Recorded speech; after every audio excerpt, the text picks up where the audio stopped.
সংস্কারটা সুন্দরভাবে বিগত সরকার দেশকে না সাজিয়ে নিজেদেরকে সাজিয়েছে।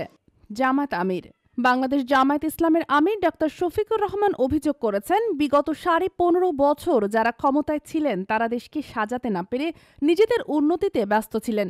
বৃহস্পতিবার খুলনার ডুমুরিয়ার 18 মইল মোড়ে অনুষ্ঠিত উপজেলা জামায়াতের এক পথসভায় তিনি এ বক্তব্য দেন। ডাক্তার শফিকুর রহমান বলেন, আমাদের এই দেশ সাম্প্রদায়িক সম্প্রীতির একটি উজ্জ্বল উদাহরণ। ধর্মবর্ণ নির্বিশেষে সবাই মিলেমিশে বসবাস করে, কিন্তু বিগত সরকার দেশকে সঠিকভাবে পরিচালনা করতে পারেনি। তারা দেশের মানুষের জন্য কাজের সুযোগ তৈরি না করে তাদের অর্থ সম্পদ লুটপাট করেছে।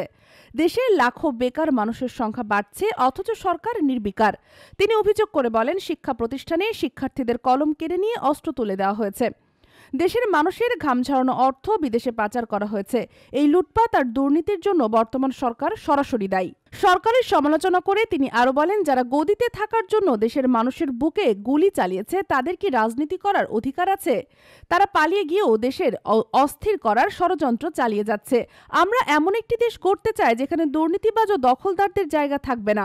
জামাত আমির ন্যায় বিচার এবং সমতার সমাজ গঠনের আহ্বান জানিয়ে বলেন, আমাদের সমাজে এমন একটি পরিবেশ তৈরি করতে হবে যেখানে মা বোনেরা সম্মানের সঙ্গে চলাফেরা করতে পারবেন, যুবকরা তাদের যোগ্যতা অনুযায়ী কাজের সুযোগ পাবেন।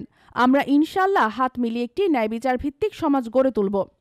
তিনি আরো বলেন, মানুষকে ন্যায় বিচার পাওয়ার জন্য আদালতের দরজায় গিয়ে কাঁদতে হবে না, বরং আদালত নিজ দায়িত্বে ন্যায় বিচার নিশ্চিত করবে। এজন্য সবাইকে বৃহত্তর কোরবানি এবং জিহাদের জন্য প্রস্তুত থাকতে হবে। আমরা দেশের মানুষের মুক্তি না পাওয়া পর্যন্ত এই লড়াই চালিয়ে যাব।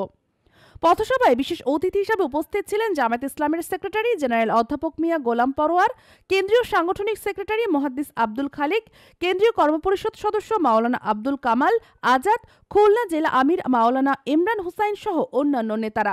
সভায় বক্তারা দেশ গঠনের জন্য সবাইকে ঐক্যবদ্ধ হয়ে কাজ করার আহ্বান জানান এবং জনগণের পাশে থেকে ন্যায়সঙ্গত লড়াই চালিয়ে যাওয়ার প্রতিশ্রুতি দেন। দেশ জগৎ ডেস্ক নিউজ।